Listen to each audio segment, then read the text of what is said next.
The theory, do you ever guys, you guys ever heard about line theory? Okay, let me explain what is line for you guys. In this case, I put invisible and visible line, okay? I called invisible because right now, you can look at this hair. You don't have even a way of imagining there's a line here, right? Yes, you look at this hair. I just explained to you what is a natural line. You already know now there's a natural round shape here, natural. But to create this line, until you cut, is invisible. Once you cut, it becomes visible. Okay? So what kind of shape I want to create? Before I move on with this, what kind of shape I want to create? I want to create a triangular shape.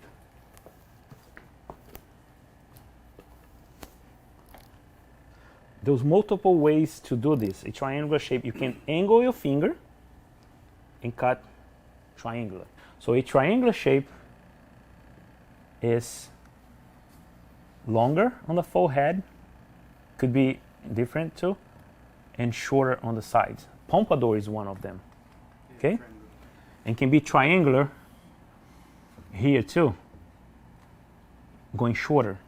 Some short fringe and crop tops, you can leave longer in the crown, in the top, and go shorter in the front. So to be able to create shapes, you need to take the hair away from its natural direction. When you look at it, now you guys understand that's a round shape. To be able to make this line visible, that's why I call invisible and visible line.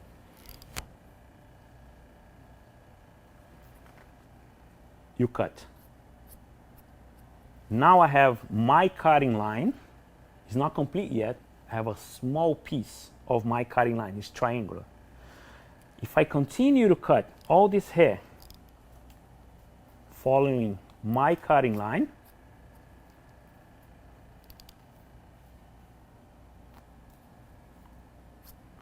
I'm creating my shape. But what happened is I joined small cutting line, one cutting line, 2, 3, 4, whatever how many, and you're creating your shape.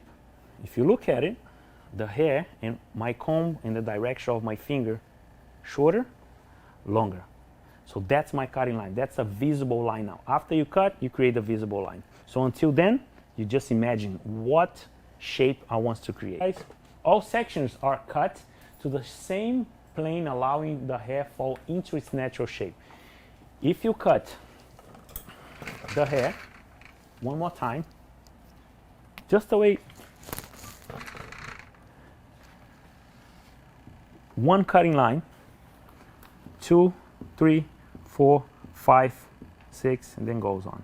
So what shape I'm creating here? Let me see if you guys are round shape, because I just pulled the hair from where the hair is growing naturally.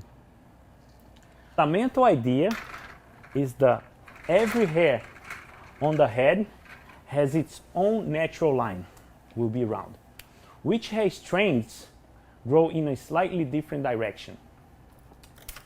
The natural shape of the head determines the direction of the hair natural line, indicating where the hair wants to grow. If you pull the hair, the root following its natural growth direction, this is the shape that is being created, which is round. I just explained that. When you think about any shape in the world, the shape is made of lines, small lines, joined together. When I was explaining visible and invisible line, join it together, it becomes the shape. The same concept applies to haircuts. A small lines connect to each other around the head, it builds and curving your shape. The theory of invisible lines will help you to understand where we begin. Will help the importance of the growth pattern that I just explained here to you guys. The importance of the growth patterns. the strength of the hair. If this hair on the base grow forward naturally, because we need to understand that, and if we cut short, not even gel is going to pull this hair back. We have to give enough length for this hair and understand we give enough length, so if the client wants to push this hair backwards. The strength of the hair is so, the thing is, the hair is always controlling us. Always control. The hair wants to do what the hair wants to do. But if you apply the right technique, you control the hair 100%. You will understand where to section the hair, how to create the shapes. When you understand line theory, we understand how we create our shapes. It's very easy.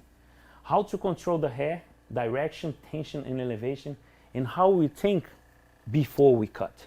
Because what we're gonna do, we're gonna look always, I'm gonna explain now to you, always what is under.